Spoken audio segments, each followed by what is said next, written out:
We knew things were going on a bad path as diagnosis and tests were coming back with bad results, and it just was this accumulation of more and more that was clearly not going in a good direction. And then the surgery, and then they said after the surgery, well, we're still looking at things. We'll send the tumor off to pathology. The next day we were hauled back into the office and they said, no, you know what, we really can't wait for pathology for that 5 days. We think we know what this is. We're gonna start chemotherapy now. And all that goes through your head is now, chemotherapy. Are you sure this is cancer? Maybe it's something less. And then that terrible dawning of, wow, we're in a really bad mood here. And then they take you to cancer care and you see this whole room full of bald children, and you realize that we are going to be joining them in this journey. And we were really dumbfounded. We just kept saying, oh.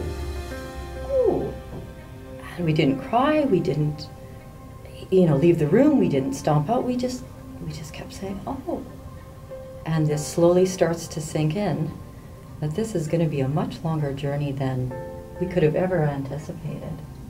What I remember most about when the doctor said she had cancer, they said, oh, but it's got a 92% survival rate, and all that went through my head is, yeah, but 7% die. And even though you get a good prognosis like that, there's still that chance that goes through your head, like, my God, she's got cancer, and what's it going to take to beat it? And, But like Linnea said, we didn't cry because it was boom, operation and then chemotherapy. We just went on survival mode from day to day for the most part. You kick into survival mode really fast, and suddenly you start to think of things you didn't before, like, oh my goodness, how are we going to arrange this? Who will look after our younger daughter, Nicole? Craig still has to go to work. We have to do everything we can to get this child through every day to get well. And what can be done to make this process even a little bit smoother?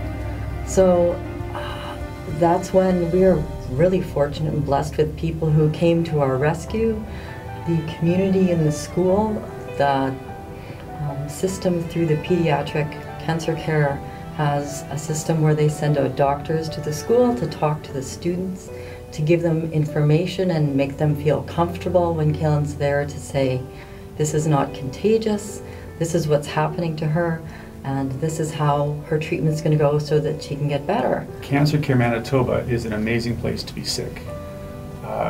Every room has a TV set with a DVD, VCR. The ladies the nurses on CK5 were amazing. The help that they would give the patients and my wife. The other thing that helped out is when Cailyn wasn't on treatment, she actually went to school, and the students treated her just like normal, even though she had no hair. Like Linnea said, all of my students, the guys all shaved their heads, the girls donated their hair to cancer. The community, both Carmen and Miami, were just very supportive of us, asking how the best way they could help.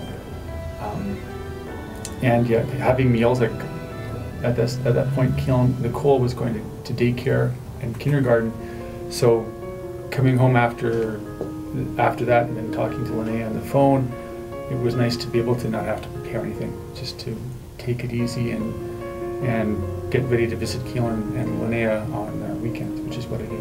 So. If something good could come of Cailyn's cancer, it would be certainly her becoming a very strong and compassionate young woman who's well-adjusted, going to university. She's an absolute pride and joy. And for showing other people that this can be survived, that you can come through this and still do well and go on with your life. And certainly to other teen and childhood children who have cancer, to say, yes, you can get through, it can be done. And as a family, you can pull through this and go on and be successful and happy. I think the one thing is that when you hear cancer, there's always the fear that it can't be beaten, that childhood cancer can be beaten. that it isn't as scary as it was even 25, 30, 40 years ago. When you heard leukemia, you thought it was what, 1 in 4 survived, and now it's 3 out of 4 survive.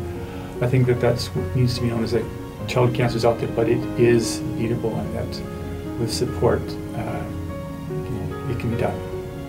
And I think it's also important to know that it's through awareness and through funding that the good people in the medical system are able to take all that cancer information and put it together, keep compiling it, and finding cures, finding medications that work, and keep working forward. And that's how we've gotten from where we were, even, like Craig said, 25 years ago to now, is through working hard at research and knowledge and funding to put this all together and make these miracles happen. We are grateful for your miracle and the hope that it presents within childhood cancer. And thank you for sharing your story with us. Thank you. Thank you.